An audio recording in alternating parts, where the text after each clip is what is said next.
जय हिंद साथियों, मैं संतोष मिश्रा आज आपको लेकर आया हूं बिहार की राजधानी के सटे सोनपुर, सारण डिस्ट्रिक्ट पड़ता है, सोनपुर का इलाका है यह।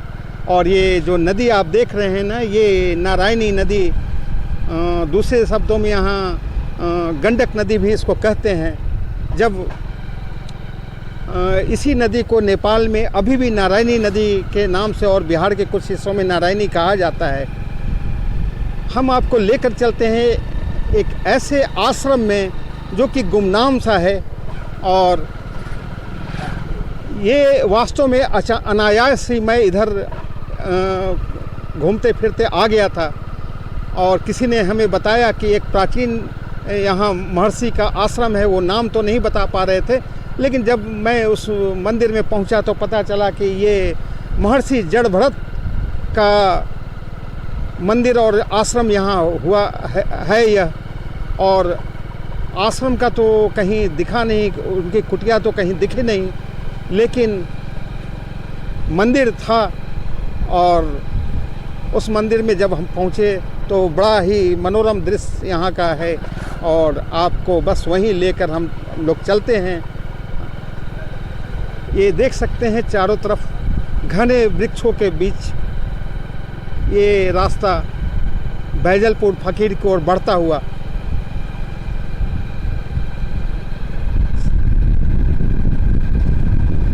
शाम के 3:15 बजे हैं और जाड़े के मौसम होने के चलते अभी आपको हल्की हल्की कोहरे की धुंध दिख रही होगी।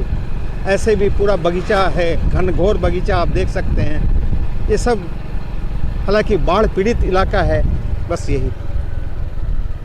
ये आप देख सकते हैं साथियों, यही वो मंदिर है जिसकी चर्चा हम आपको अभी कर रहे थे। ये महर्षि जड़भरत का मंदिर और ये आश्रम।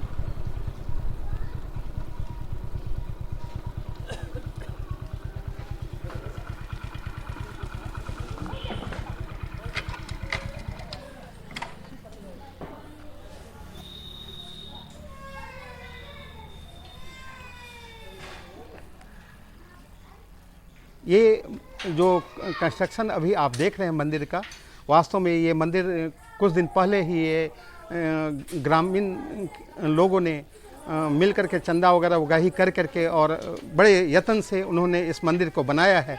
और यहाँ जो पुराना मंदिर था वो काफ़ी जीर्ण शीर्ण अवस्था में था, जो कि कहा जाता है कि महर्षि जड़भरत का वो मंदिर ग्रामवासी लोगों ने कभी बना दिया होगा। वास्तव में ये बात तो सदियों पुरानी है। जब सामने आप देख सकते हैं जो गंडक नदी है, नारायणी नदी, वो सामने दिख रहा है, वो वहाँ कहीं उनकी कुटिया हुआ करती थी जड़भरत का। और वो जब भी बाढ़ आती है ना, ये पूरा बाढ़ पीड़ित इलाका है, तो कुटिया बह गई और अगाध श्रद्धा है ग्रामीण वासियों का, तो उन लोगों ने यहाँ इस मंदिर का निर्माण करा दिया है। और इससे पहले यहाँ एक मंदिर हुआ करता था जो जीर्ण शीर्ण अवस्था में था।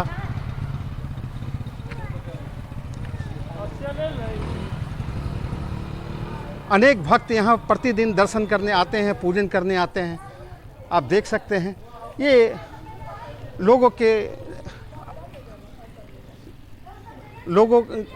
बहुत से लोगों को इस स्थान के बारे में मालूम नहीं है। मेरा उद्देश्य है लोगों को ये बताना कि ये मंदिर जिस जड़भरत महर्षि के नाम पर भारत का नाम हुआ, भारतवर्ष नाम हुआ, वो उन्हीं का ये आश्रम है, यहीं का तपोभूमि है उनकी है। और बाकी कुछ बातें तो बाबा जो यहाँ पूजा कराते हैं वो आपको बताएंगे।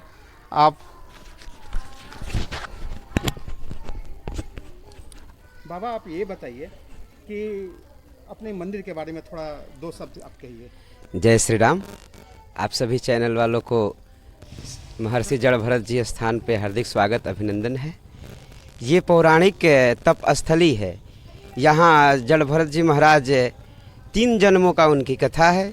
श्रीमद् भागवत महापुराण में सुखसागर में इनकी बहुत अच्छे तरीके से वर्णन आता है। और ये एक तरीके से हरिहर क्षेत्र है। और हरिहर क्षेत्र हमारे हरि और हर यानी गज और ग्राह की जब लड़ाई हुई थी तो यही नारायणी में उनकी लड़ाइयाँ नारायणी से वाल्मीकि नगर से होते हुए और यहाँ आपके सोनपुर हरिहर क्षेत्र में उनकी हरि और हर का मिलन हुआ था। और ये असल में साधुओं का कल्पवास क्षेत्र है। यहाँ संत आ करके अपने 1 महीने का कल्पवास करते थे। अब चूँकि नहान का कार्तिक महान पूर्णिमा का जो व्रत है उसमें चातुर्मास का ये व्रत तोड़ते थे। हरिशयनी एकादशी से लेकर के देव उठान एकादशी तक ये 4 महीने का जो चतुर्मास होता था ये असल में कल्पवास होता था। संतों का तप स्थली हुआ करता था। कालांतर में धीरे धीरे सोनपुर मेला के नाम से प्रसिद्ध हुआ। फिर यहाँ पशु मेला होने लगा। लेकिन आज भी इस जड़ भरत जी की महिमा जो है वो आज कलयुग में भी वैसा ही यथावत चली आ रही है। दोस्तों ये बातें सतयुग की है। ये सतयुग में उनका यहाँ आश्रम हुआ करता था साथियों। लेकिन उनके निशान, उनके कदमों के निशान यहाँ मैं बता नहीं सकता कि मैं कितना। तो ये जड़ भरत जी महाराज के पिता श्री ऋषभ देव जी महाराज जो विष्णु अवतार के अंशा अवतार थे, उनके ये पुत्र और इनके 3 जन्मों का ये कथा, चूँकि उनको स्मरण था अपने हर जन्म की, उनको स्मरण था अपने तप अपने बल की, उनको स्मरण था अपने उस देवता के जो पूजा पद्धति के द्वारा उन्होंने भगवान को प्रसन्न करके। और चूँकि होता ऐसा है कि जब हम मरणासन की स्थिति में होते हैं तो हमें राम नाम का नाम सुझाया जाता है और इसीलिए कहा जाता है कि राम राम राम राम करते रहिए। लेकिन दुर्भाग्य था कि जड़ भरत जी महाराज जब मरणासन की स्थिति में आए तो उनको एक हरिण के मोह के कारण से उनको दूसरे जन्म में हरिण का रूप लेना पड़ा। फिर तीसरे जन्म में उन्होंने आकर के अपने आप को सिद्ध किया कि तप से और निश्चल भक्ति से कैसे अपने आप को उस परमपिता के चरणों में अर्पित की जा सकती है।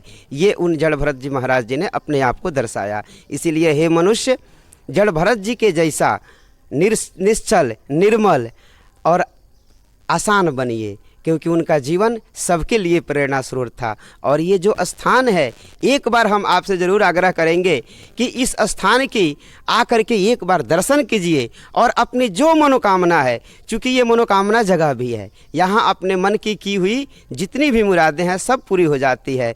चूँकि अब तो विवाह का दिन आ गया, अब तो लगन का दिन आ गया, तो यहाँ वैवाहिक दृष्टि से भी यहाँ जो विवाह होता है मान्यता है कि वो विवाह अटूट होती है। वो पानी संग्रहण जो यहाँ होता है वो अटूट होती है।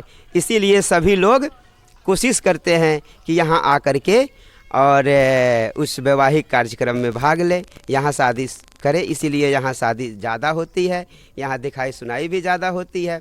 आप लोग भी आकर के इस तप स्थली को दर्शन करिए, क्योंकि दर्शन से हमारे कई जन्मों का पाप क्षय नष्ट हो जाता है। साथियों, बाबा ने जो बात कही बिल्कुल सत्य है। इसके अलावा हम आपको कहना ये चाहते हैं कि वास्तव में आपको अपने पास की ही जगह आपको पता नहीं है।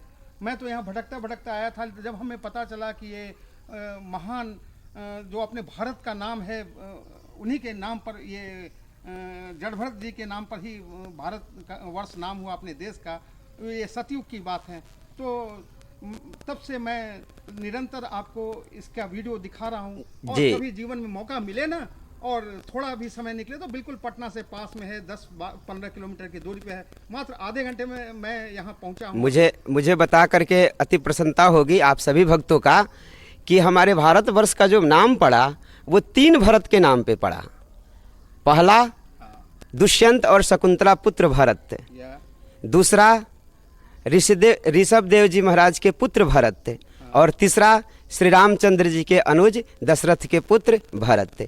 इन तीनों के नाम पे इस भारतवर्ष का नाम भारत पड़ा। बाबा ने कितनी अच्छी बात कही है, ये जानकारी हमें भी नहीं थी, हम और मेरे ज्ञान में वृद्धि हुई। वैसे आप भी आकर के यहाँ दर्शन प्राप्त कर सकते हैं। दर्शन करके आप भी अपने ज्ञान में वृद्धि करिए, अनुभव करिए। तो आप सामने मैं अभी आपको दिखाऊंगा नारायण। कल हमारा एक और भी आपको सूचना देकर के अपार हर्ष हो रही है कि जड़ भरत जी महाराज के यहाँ कल देव दीपावली है। और देव दीपावली यानी हमारे देव उठान एकादशी। तो कल यहाँ दीपोत्सव संध्या काल में दीप उत्सव का कार्यक्रम रखा गया है। सभी भक्तों से जो इस वीडियो को देखें, एक बार जरूर जड़ भरत जी महाराज के इस स्थान पे, सोनपुर के इस बैजलपुर गांव में नारायणी के तट पे 23 नवंबर 2023 को शाम को आ गया है दीपक को तेल सब फल